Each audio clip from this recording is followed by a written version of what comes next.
শুরুতে যে খবর আমরা নজর রাখবো, বলা ভালো ইন্ডি জোটের যে পরিণতির খবরে আমরা নজর রাখবো। ইন্ডি জোট কার্যত ভেঙে খান খান হয়ে গেল।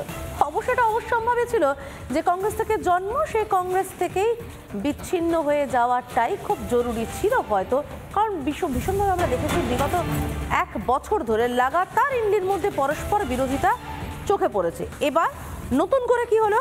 কংগ্রেস প্রশ্ন তুলছে অন্য কারো থাকা নিয়ে। কংগ্রেসকে ইন্ডি জোট থেকেই বের করতে চায় আপ। ইন্ডি জোটে কংগ্রেসের নেতৃত্ব মানতে চাইছে না সমাজবাদী পার্টি। এর আগে তৃণমূলের পক্ষে কিন্তু বারবার বলা হয়েছে তারা মমতার নেতৃত্বই চান। তারা বারবার বলেছেন মমতাই গোটা দেশে বিরোধী মুখ। এ কথা তৃণমূলের তরফ থেকে যেরকম বারবার বলা হয়েছে, এবার সমাজবাদী পার্টি তারাও কংগ্রেসকে নেতা হিসেবে মেনে নিতে পারছে না এবং আপও চায় কংগ্রেসকে ইন্ডি জোট থেকে বের করে দিতে।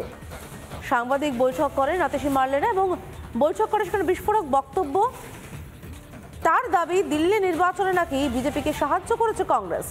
কি বলেছেন আতিশী মার্লেনা শুনবো, তবে তার আগে শুনবো দিল্লি কংগ্রেসের সভাপতি অজয় মাকেন তিনি কি বলেছেন।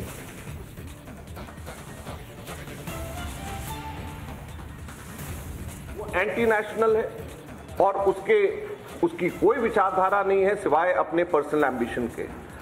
वो एंटी नेशनल है और उसकी कोई विचारधारा नहीं है सिवाय अपने पर्सनल एम्बिशन के।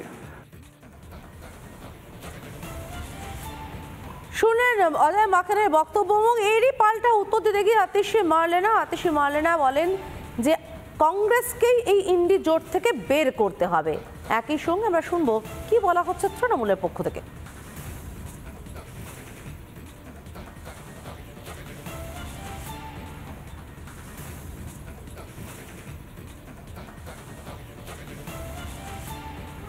अगर उन्हें आम आदमी पार्टी से दिक्कत है, अगर उन्हें लगता है हम एंटी नेशनल हैं, तो लोकसभा चुनाव में उन्होंने गठबंधन में चुनाव क्यों लड़ा?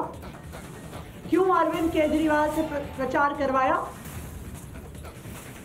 ये बिल्कुल साफ हो गया है कि दिल्ली के चुनाव में कांग्रेस के दिल्ली के नेताओं ने भारतीय जनता पार्टी से साठगांठ कर ली है और अगर कांग्रेस पार्टी अपने नेताओं के खिलाफ एक्शन नहीं लेती है तो फिर आम आदमी पार्टी इंडिया गठबंधन के बाकी सभी घटक दलों से बात करेगी कि कांग्रेस पार्टी के साथ अब एक अलायंस में नहीं रहा जा सकता, क्योंकि ये साफ हो गया है कि कांग्रेस पार्टी दिल्ली में भारतीय जनता पार्टी को चुनाव लड़वाने और चुनाव जिताने का प्रयास करेगी। দেখছি আমি আর কি বিজোট তো আবার পার্লামেন্টে দেখছি বিভিন্ন ইস্যুতে সকলে একসঙ্গেই কাজ করছে। এটা আলটিমেটলি ঠিক হয়ে যাবে আমার মনে হয়। আলটিমেটলি যখন ক্রাইসিস উইল কাম তখন সবাই এক হয়ে যাবে। যেমন লোকসভাতে পরপর দুটো ইস্যুতে ইন্ডি জোট একসঙ্গে ভোট দিয়েছে। না, এখানে দেখা যাচ্ছে দিল্লি কংগ্রেসের সভাপতি অজয় মাকেন তার বিরুদ্ধে অভিযোগ হচ্ছে বিজেপিকে তিনি সাহায্য করছেন। আরে ভাই, কংগ্রেসের কোনো সদস্য বিজেপিকে সাহায্য করলে আমার কি বলার আছে? তাই কংগ্রেস দল দেখবে আর ইন্ডি জোট দেখবে, আমার কি বলার আছে? আপনারা তো ইন্ডি জোটের সদস্য আমি আমার দলটা দেখবো। কে যদি করে থাকে তাহলে তারা যারা করছে তারা তাদের দলের যারা নেতা তারা বুঝবেন, আমি কেন বুঝতে যাবো? একটু আগে আপনাদেরকে দিল্লির মুখ্যমন্ত্রী আতিশী মার্লেনা তার বক্তব্য শুনেছি, বা শুনুন আপ নেতা সঞ্জয় সিং তিনি কি বলছেন।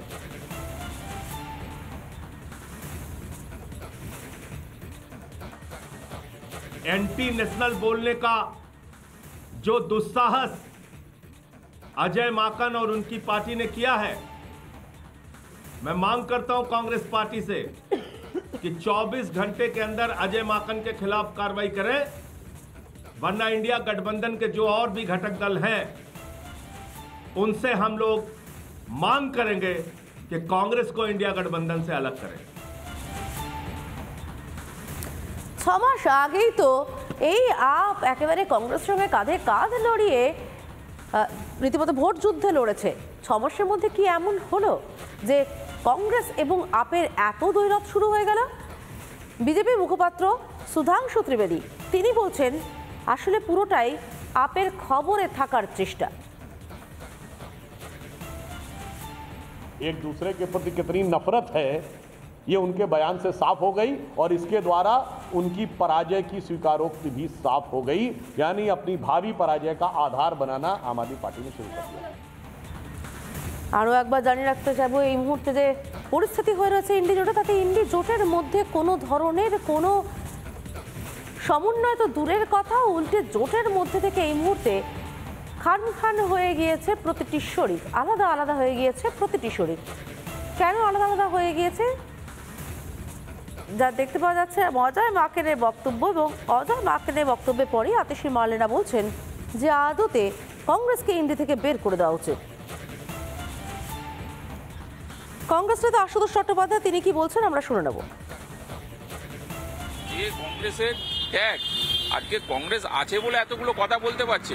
কংগ্রেস না থাকলে মোদির জমানায় মুখ ফুসকে কোনো এবিসিডিটাও মুখ থেকে বেরোতো না। মোদি যা বলে দিত সেগুলোই করতো, আর মোদি যা বলে দিচ্ছে সেগুলোই অনেক জায়গায় করছে, আমরা দেখতে পাচ্ছি। অসুবিধা কিছু নেই, মানুষ আমাদের সঙ্গে আছে।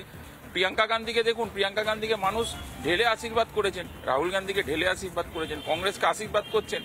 আমরা পশ্চিমবঙ্গে লড়াই করছি এবং আমরা মনে করি এরকম দুর্ভাগ্যজনক পরিস্থিতি কোনো জায়গায় যাতে না ঘটে, তার কারণ আমরা মনে করি লড়তে গেলে সকলকে নিয়ে লড়তে হয়। এবং যারাই কথাগুলো বলছেন তাদেরকে আমি বলবো বিবেকের দিকে তাকান। আশুতোষ চট্টোপাধ্যায় বক্তব্য শুনলাম। আমরা ফোনে যোগাযোগ করেছিলাম কংগ্রেস নেতা প্রদীপ ভট্টাচার্যের সঙ্গে, তার কি প্রতিক্রিয়া শুনে নেব। ভারতবর্ষের মাটিতে দুটো রাজনৈতিক দল, একটা জাতীয় কংগ্রেস, একটা ভারতীয় জনতা পার্টি, যেটা সর্বভারতীয় দল। আর যে দলগুলোর গল্প আপনি আমাদের কাছে বলছিলেন, সেই দলগুলো সবই হচ্ছে আঞ্চলিক দল। আঞ্চলিক এলাকার মধ্যে তারা সীমাবদ্ধ, তাদের রাজনৈতিক চিন্তা, সামাজিক চিন্তা, অর্থনৈতিক চিন্তা নিজের নিজের গণ্ডির মধ্যে আবদ্ধ থাকে। সমগ্র দেশ সম্পর্কে তাদের ধ্যান ধারণা অত্যন্ত কম। সেই জন্যই তারা এই সমস্ত অবাস্তব এবং অবান্তর কথাবার্তা বলে চলেছেন। যদি কেউ মনে করে যে কংগ্রেসকে বাদ দিয়ে ইন্ডিয়া গ্রুপ তৈরি হবে, তিনি মূর্খের স্বর্গে বাস করছেন। আপনি কি অস্বীকার করতে পারেন যে তৃণমূল কংগ্রেস সর্বভারতীয় দল নয়? আপনি কি বলতে পারেন যে আপ সর্বভারতীয় দল? আপনি কি বলতে পারেন যে সমাজবাদী পার্টি সর্বভারতীয় দল? না কংগ্রেস সর্বভারতীয় দল? কে কি বললো বাদ দিন, ফ্যাক্ট কি সেটা বলুন, আপনি ঘটনাটা কি সেটা বলুন। আর যারা স্বাধীনতার পরে জন্মেছে তারা এই সমস্ত আবল তাবল বকে যাবে, যাতে কংগ্রেসের কিছু আসে যায়। প্রদীপ ভট্টাচার্যের সাফ কথা, সর্বভারতীয় দল কে? না আপ সর্বভারতীয় দল, না তৃণমূল সর্বভারতীয় দল, সপাও সর্বভারতীয় দল নয়। সেক্ষেত্রে তারা কে কি বললো তাতে কতটা যায় আসে? গোটা দেশে রাজনৈতিক মেরুকরণের দুটোই মেরু, একটা বিজেপি, একটা কংগ্রেস। কংগ্রেসকে ছাড়া জোট হতে পারে না, প্রদীপ ভট্টাচার্যের বক্তব্য আমরা শুনলাম।